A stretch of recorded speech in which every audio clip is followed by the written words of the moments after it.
നീ കാട്ടാക്കട എവിടെ ഉള്ളതാ? ഇന്ന് സമൂഹ മാധ്യമങ്ങളിൽ ഏറ്റവും കൂടുതലും ശ്രദ്ധേയമായിട്ടൊരു വാക്കാണ്. നമുക്കറിയാം, ഇന്ന് സോഷ്യൽ മീഡിയ ഉപയോഗിക്കുന്ന ആളുകൾക്കെല്ലാം ഇന്ന് അറിയാം.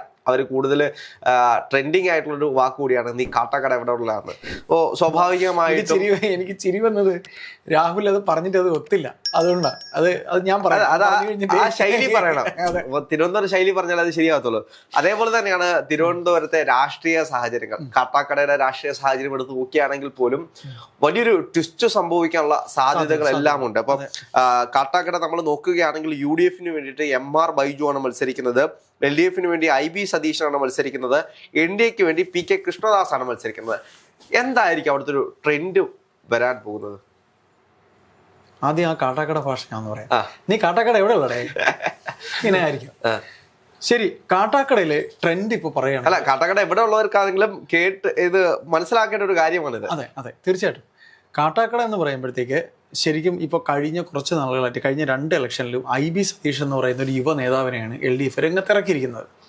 അപ്പോൾ IB സതീഷ് ജയിക്കുന്ന വോട്ടുകൾ എന്ന് പറയുന്നത് പാർട്ടിക്കാരിൽ നിന്ന് തന്നെ, CPM പാർട്ടിക്കാരിൽ നിന്ന് തന്നെ അറിയാൻ കഴിയുന്നത് BJP വോട്ട് സതീഷിന് കുറച്ച് ചെറുപ്പക്കാരുമായിട്ട് BJP RSS ചെറുപ്പക്കാരെയൊക്കെ ആയിട്ട് വളരെ നല്ല അടുപ്പമുണ്ട്. അപ്പോൾ IB സതീഷിന് അങ്ങനെ കിട്ടുന്ന വോട്ട് ഇത്തവണ ആദ്യ തവണ അദ്ദേഹം മത്സരിക്കുമ്പോഴത്തേക്ക് അദ്ദേഹം വളരെ കുറഞ്ഞ മാർജിനിലാണ് ജയിച്ചത്. ഇതിനു മുമ്പ് 2011 അല്ല 16 പിന്നെ 21 16 കുറഞ്ഞ ഭൂരിപക്ഷത്തിലാണ് ജയിച്ചത്. ഈ കഴിഞ്ഞ തവണ കുറച്ചുകൂടെ ഭൂരിപക്ഷം കൂടി. അപ്പോൾ ഇത്തവണ ഉണ്ടാവാൻ പോകുന്ന സതീഷിന് ലീഡ് കൂടാനുള്ള സാധ്യതയില്ല. കാരണം കഴിഞ്ഞ തവണയും PK കൃഷ്ണദാസ് തന്നെയാണ് മത്സരിച്ചത്. PK കൃഷ്ണദാസ് കേരളത്തിൽ അറിയപ്പെടുന്ന ഒരു വലിയ സൗമ്യമായിട്ടുള്ള, എനിക്ക് തോന്നുന്നു ഞാൻ അവിടുത്തെ ഒരു ബേസ് മനസ്സിലാക്കാൻ ശ്രമിച്ച സമയത്ത് മനസ്സിലായത് PK കൃഷ്ണദാസ് അവിടെ കഴിഞ്ഞ തവണ മത്സരിച്ചതിന് ശേഷം 4 കൊല്ലവും ആ മണ്ഡലത്തിൽ തന്നെ ഉണ്ടായിരുന്നു. നമ്മൾ ഈ CR മഹേഷിന്റെ പറയുന്നത് പോലെയാണ്. ഇപ്പൊ പത്തനാപുരത്ത് ജ്യോതികുമാർ ചാമക്കാല, കോൺഗ്രസിന്റെ പല നേതാക്കന്മാരും ആ മണ്ഡലങ്ങളിൽ തന്നെ ഉണ്ടായിരുന്നു. അതേപോലെ തന്നെ BJPയിലും അങ്ങനെ ഉണ്ടായിരുന്ന ഒരാളാണ് PK കൃഷ്ണദാസ് എന്ന് പറയുന്നത്. അദ്ദേഹം വോട്ട് പിടിക്കുകയാണെങ്കിൽ അത് വോട്ട് ചോരാൻ പോകുന്നത് LDF ആണോ? ആണ്. അതായത് PK കൃഷ്ണദാസ് അവിടെ ഉണ്ടെന്ന് പറഞ്ഞാൽ BJPക്ക് അത്ര സ്ട്രോങ് ആയിട്ടുള്ള ഒരു ഇടമാണ്. ഈ കാട്ടാക്കട എന്ന് പറയുന്നത് മലയിൻകീഴ് എന്നൊക്കെ പറഞ്ഞിട്ടുള്ള കുറച്ച് ഏരിയ അടങ്ങിയിട്ടുള്ള ഒരു സ്ഥലമാണ്. മലയിൻകീഴ്, പിന്നീട് അതെ, ആ ഒരു ഗ്രാമപ്രദേശം, അതായത് അങ്ങോട്ട് നമ്മുടെ നെയ്യാറ്റിൻകരയ്ക്ക് ഇപ്പുറമുള്ളൊരു സ്ഥലമാണ് ഇത്. കാട്ടാക്കട, നെയ്യാറ്റിൻകര അങ്ങനെയൊക്കെയുള്ള ഒരു ഏരിയയിൽ കാട്ടാക്കട എന്ന് പറയുന്നതിന് ഹിന്ദു മെജോറിറ്റി ഉള്ളൊരു സ്ഥലമാണ്. നായർ വോട്ട് വളരെ ഒരു വലിയ ഘടകവും കൂടെയാണ്. അപ്പോൾ അതുകൊണ്ട് തന്നെ കൃഷ്ണദാസിനെ അവിടെ നിന്നാൽ അതിൻ്റെ ഒരു ഫലം അദ്ദേഹത്തിന് ഉണ്ടാകും. ആ വോട്ട് പോകുന്നത് IB സതീഷിനായിരിക്കും. കാര്യം സതീഷിന് നമ്മൾ ആദ്യം പറഞ്ഞല്ലോ, സതീഷ് ജയിക്കുന്നത് ഇവരുടെ വോട്ട് കൊണ്ടാണ്. ആ വോട്ട് ഇദ്ദേഹത്തിലേക്ക് തന്നെ പോകും. ആരിലേക്ക്? കൃഷ്ണദാസിലേക്ക്. അല്ല, അവിടുത്തെ ഒരു കഴിഞ്ഞ, അതായത് 2021 ഒരു കണക്ക് പരിശോധിച്ചു കഴിഞ്ഞാൽ IB സതീഷ് അന്ന് പിടിക്കുന്നത് 66,293 വോട്ടുകളാണ്. അന്ന് UDF വേണ്ടി മത്സരിക്കുന്നത് മലയൻകീഴ് വേണുഗോപാലാണ്. അദ്ദേഹം പിടിക്കുന്നത് 43,062 വോട്ടുകളാണ്. പിന്നീട് PK കൃഷ്ണദാസ് പിടിക്കുന്നത് 34,542 വോട്ടാണ്. അതില് അവിടെ 45% വോട്ട് ഷെയർ അവിടെ LDF ഉണ്ട്. അപ്പോൾ അതായത് 23,231 വോട്ടിന്റെ ഭൂരിപക്ഷത്തിലാണ് IB സതീഷ് അവിടെ വിജയിക്കുന്നത്. അതെങ്ങനെയാണ് അവിടെ BJP ആ വോട്ട് ഷെയർ പിടിക്കുകയാണെങ്കിൽ, അതായത് LDF കോട്ടയിൽ ഇളക്കം സൃഷ്ടിക്കുകയാണെങ്കിൽ ആർക്കായിരിക്കും ഗുണമുണ്ടാകാൻ പോകുന്നത്? അല്ല, അത് കൃഷ്ണദാസിന്റെ വോട്ടും കൂടെ ചേർന്നാണ് ഈ IB സതീഷിന്റെ ലീഡ് വന്നിട്ടുള്ളത്. കാര്യം RSS BJPക്കാർ ചെറുപ്പക്കാർ കുറെ വോട്ടൊക്കെ സതീഷിന് കിട്ടിയിട്ടുണ്ടെന്ന് പറഞ്ഞില്ലേ, അത് ഗുണമാകാൻ പോകുന്നത് ചിലപ്പോൾ കൃഷ്ണദാസിനായിരിക്കും. കൃഷ്ണദാസ് വോട്ടിംഗ് ശതമാനം അദ്ദേഹത്തിന് കിട്ടിക്കൊണ്ടിരിക്കുന്ന ഈ പറഞ്ഞ ഈ വോട്ടിംഗ് ശതമാനം 23% എന്ന് പറയുന്നത് 25 പോയാൽ തന്നെ അത് കോൺഗ്രസിന് ചിലപ്പോൾ നേട്ടമാവും. കോൺഗ്രസിന് ഇപ്പൊ മലയൻകീഴ് വേണുഗോപാലിന്റെ സ്ഥാനത്ത് MR ബൈജു എന്ന് പറയുന്ന അവിടുത്തെ ജില്ലാ പഞ്ചായത്ത് പ്രസിഡന്റ് ആയിരുന്ന ആളല്ലോ. അതായത് MR Baiju block panchayat member ആയിരുന്നു, അതേപോലെ തന്നെ ജില്ലാ പഞ്ചായത്ത് മെമ്പർ ആയിരുന്നു. ആ മണ്ഡലത്തിലെ ജില്ലാ പഞ്ചായത്ത് മെമ്പർ ആയിരുന്നു. അതെ, കാട്ടാക്കട. ഒരു ജില്ലാ പഞ്ചായത്ത് മെമ്പർ എന്ന് പറയുമ്പോൾ ഒരു 2, 3, 4 പഞ്ചായത്തുകൾ ചേർന്ന്. സ്വാഭാവികമായിട്ട് അവിടെയുള്ള ആളുകൾക്കെല്ലാം അറിയാം. അല്ല, അത് അദ്ദേഹത്തിന് ഈ പറയുന്ന വോട്ടിംഗ് ശതമാനം കൂടുതലായിട്ട് കൃഷ്ണദാസിന് പോവുകയാണെങ്കിൽ, ഇദ്ദേഹത്തിന് കിട്ടാനുള്ള വോട്ട് കൃത്യമായി വരികയാണെങ്കിൽ ബൈജുവിന് അതൊരു നേട്ടമായിരിക്കും. കാര്യം ബൈജുവിന് ഇപ്പൊ കോൺഗ്രസ് വോട്ടുണ്ടാവും, ആന്റി ഇൻകംബൻസി വോട്ടുണ്ടാവും. കൃഷ്ണദാസ് കൃത്യമായിട്ട് ഈ സതീഷിന് കിട്ടിയിരുന്ന കുറെ വോട്ട് കൊണ്ടുപോവുകയാണെങ്കിൽ അദ്ദേഹത്തിന് ബൈജുവിനുള്ള ചാൻസ് ആണ് വർദ്ധിക്കുന്നത്. അങ്ങനെയാണെങ്കിൽ MR ബൈജുവിനാണ് കാട്ടാക്കട ഒരു സാധ്യത എഡ്ജ് ഉണ്ടാവാൻ സാധ്യത അദ്ദേഹത്തിനാണ്. അതെ, ഞാൻ ആദ്യമേ വിചാരിച്ചിരുന്നത്, അതായത് നമുക്കറിയാലോ തിരുവനന്തപുരം കഴിഞ്ഞ പ്രാവശ്യം LDF തൂത്തുവാരി കൊണ്ടുപോയ മണ്ഡലമാണ്. ഞാൻ തിരുവനന്തപുരത്ത് ഏതെങ്കിലും ഒരിക്കലും പ്രതീക്ഷിക്കാത്ത അല്ല, സത്യത്തിൽ ഈ തവണയും ഞാൻ കരുതിയിട്ടില്ല കാട്ടാക്കടയൊന്നും കിട്ടുമെന്ന് പോലും. അല്ല, കാട്ടാക്കടയൊന്നും ഒരിക്കലും ഇടത് കോട്ടയല്ല രാഹുലെ. കാട്ടാക്കടയൊക്കെ കോൺഗ്രസിനും നല്ല സ്ട്രോങ് ആയിട്ടുള്ള സ്ഥലം. കാരണം കാട്ടാക്കട ശക്തൻ നിന്ന് ജയിച്ചിട്ടുള്ള സ്ഥലമാണ്. ശക്തൻ നാടാര് എന്ന് പറയുന്ന കോൺഗ്രസിന്റെ ഇപ്പോ മത്സരിക്കുന്നുണ്ട് അദ്ദേഹം ഈ പറയുന്ന കാട്ടാക്കടയിൽ മത്സരിച്ചിട്ടുണ്ട്. കാട്ടാക്കട നെയ്യാറ്റിൻകര തുടങ്ങിയ സ്ഥലങ്ങൾ, പാറശാല ഒക്കെ തന്നെ കോൺഗ്രസിന്റെ പേരുള്ള സ്ഥലം, കോൺഗ്രസ് മണ്ഡലങ്ങളായിരുന്നു. അവിടെയാണ് ഈ പറയുന്ന രീതിയിൽ മാറ്റം ഉണ്ടായത്. സത്യത്തിൽ ചിലപ്പോൾ രാഷ്ട്രീയം നോക്കുന്നവർക്ക് അതിശയമാണ്. തിരുവനന്തപുരം രാഷ്ട്രീയം അങ്ങനെയാണ്.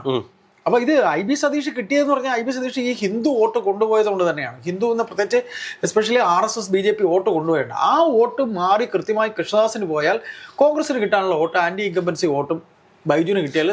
കൃഷ്ണദാസ് അവിടെ കൃത്യമായിട്ട് പണിയെടുക്കുന്നുണ്ട് എന്ന് പറഞ്ഞു കഴിഞ്ഞാല് 4 കൊല്ലമായിട്ട് രാഷ്ട്രീയപരമായ നേതാവാണ്. എല്ലാ വീടുകളും കയറി ഇറങ്ങി, ഒരു ഗ്രൂപ്പിലും പെടാത്തൊരു നേതാവ്. അതെ, ഇത് വ്യത്യസ്തമായിട്ട് ഇപ്പൊ BJPയെ സംബന്ധിച്ച് BJPയുടെ പല ആളുകളുടെയും അവരുടെ നിലപാടുകൾ കൊണ്ടാണ് നമുക്ക് അവരെ ഇഷ്ടപ്പെടാതെ പോകുന്നത്. കാരണം എന്ത് പറഞ്ഞു കഴിഞ്ഞാലും വർഗീയതയും ജാതീയതയും പറഞ്ഞു പോകുന്ന കുറേയേറെ നേതാക്കന്മാരുണ്ട്.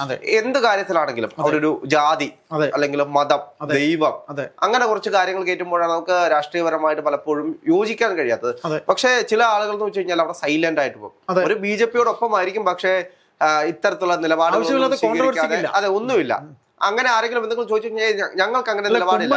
ആവശ്യമില്ലാതെ സംസാരിക്കാൻ പോകുന്ന കുമ്മനത്തിന്റെ ഒക്കെ. അതെ, ഇപ്പൊ നമുക്കറിയാം, ഇപ്പൊ സുരേന്ദ്രൻ തന്നെ മറ്റേ ഉള്ളിക്കറി കഴിച്ചിട്ട് ബീഫ് കറി, അതുമായി ബന്ധപ്പെട്ട് അദ്ദേഹം ഒരുപാട് ട്രോളുകൾ ഉള്ളിസുര എന്ന് പറഞ്ഞ് ട്രോളുകൾ നേരിടേണ്ടി വന്നു. പിന്നീട് അദ്ദേഹം പറയുന്ന ഒരു സാഹചര്യമുണ്ട്, ഞാൻ ബീഫ് കഴിക്കുമ്പോൾ ഗോപാലകൃഷ്ണനോട് അത് ചോദിക്കുന്ന ഒരു സാഹചര്യം. അങ്ങനെ കോൺട്രവേഴ്സികൾ പലപ്പോഴും അങ്ങനെ നിലനിൽക്കുക. പക്ഷെ ചിലരൊക്കെ പറയും ഇല്ല, ഞങ്ങൾക്ക് അങ്ങനെയുള്ള നിലപാടുകളൊന്നുമില്ല. ഇപ്പോൾ ഏറ്റവും കൂടുതൽ ആഹാരത്തിൽ വരെയാണല്ലോ രാഷ്ട്രീയം എന്ന് പറയുന്ന ഒരു സാധനം കടന്നു വരുന്നത്. അങ്ങനെയുള്ള സാഹചര്യത്തിൽ അതിനോടൊന്നും ഒരു നിലപാട്, ഒരു വിവാദത്തിലും ഇല്ലാത്ത ആള് തന്നെ.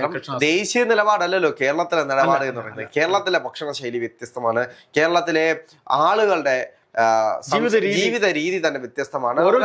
നിലപാടുകൾ വ്യത്യസ്തമാണ്.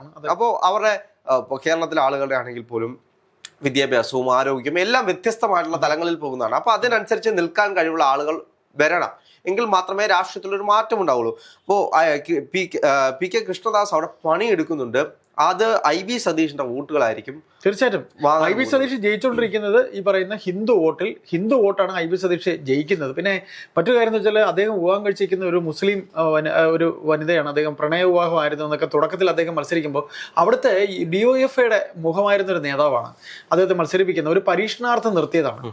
നമ്മളിപ്പോൾ സംസാരിച്ചപ്പോൾ പറഞ്ഞില്ലേ, അതായത് കോൺഗ്രസിന്റെ മണ്ഡലമായിരുന്ന സ്ഥലങ്ങളാണ് ഈ പറഞ്ഞതെല്ലാം തന്നെ. ഈ തെക്ക് നാടെന്ന് പറയുന്ന കോൺഗ്രസിന്റെ മണ്ഡലങ്ങളാണ്. അവിടെ ഈ LDFന് കിട്ടിയത് സ്ഥാനാർത്ഥികളെ ഇവരൊക്കെ ആയതുകൊണ്ട് പറ്റിയതാണ്.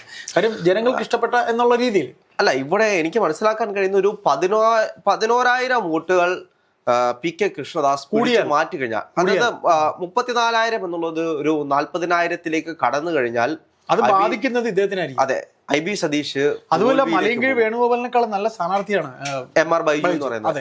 അങ്ങനെയാണെങ്കിൽ MR ബൈജു അവിടെ വലിയൊരു വിജയത്തിലേക്ക് പോകും. കാരണം 43,000 എന്ന് പറയുന്ന വോട്ട് അദ്ദേഹം അവിടുത്തെ ഒരു മണ്ഡലത്തിലുള്ള ഒരാളാണ്.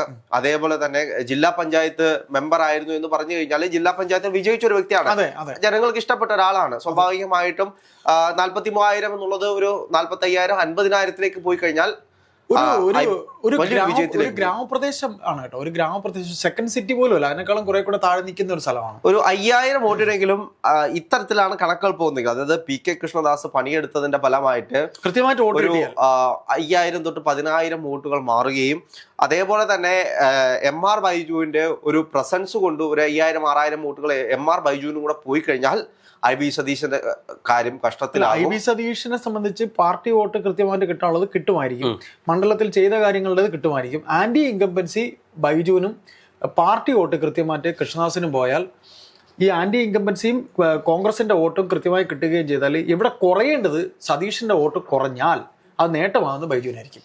മറ്റേ അദ്ദേഹത്തിന് കൃത്യമായി വോട്ട് കിട്ടിയാലേ സതീഷിന്റെ വോട്ട് കുറയുള്ളൂ. ആർക്ക്? കൃഷ്ണദാസിന് കിട്ടുന്നത് ഇതുവരെയൊക്കെ കഴിഞ്ഞ തവണയൊക്കെ കിട്ടാതെ പോയ വോട്ടുണ്ട് അവരുടെ പാർട്ടിയുടെ NDA വോട്ട്, അത് കൃത്യമായിട്ട് കിട്ടണം. അങ്ങനെയെങ്കിൽ ഒരു നാരോ മാർജിനിൽ ചിലപ്പോൾ ബൈജു ജയിക്കും. ചിലപ്പോൾ ബൈജു ജയിക്കാനുള്ള സാധ്യത 4,000-5,000 വോട്ടിന് ഒരു 10,000-ന് താഴെയെങ്കിലും വന്ന് ചിലപ്പോൾ ബൈജു ജയിക്കാൻ സാധ്യതയുണ്ട്. കാര്യം ബൈജുവിനെ കുറിച്ച് പിന്നെ രാഹുൽ പറഞ്ഞ പോലെ കോൺഗ്രസിലെ തന്നെ ചില ആൾക്കാർ പറഞ്ഞു നല്ലൊരു നേതാവാണെന്നാ പറഞ്ഞത്. നല്ല അത്യാവശ്യം അവിടെ ഹോൾഡ് ഉള്ള ഒരു നേതാവാണെന്നാ പറയുന്നത്. ഇദ്ദേഹം കാട്ടാക്കട ബൈജു കൊണ്ടുപോകാനുള്ള സാധ്യതകൾ തെളിഞ്ഞു വരുന്നുണ്ട്. ഏതായാലും നമുക്ക് നോക്കാം. IB സതീഷിന്റെ വോട്ട് കൊണ്ടുപോകുന്നത് കൃഷ്ണദാസ്, ഹിന്ദു വോട്ട്, ഹിന്ദു ഭൂരിപക്ഷത്തിലെ RSS BJP വോട്ട് രാഷ്ട്രീയത്തിന് അതീതമായി കിട്ടുന്നത് പോയാൽ ബൈജുവിനാണ് സാധ്യത.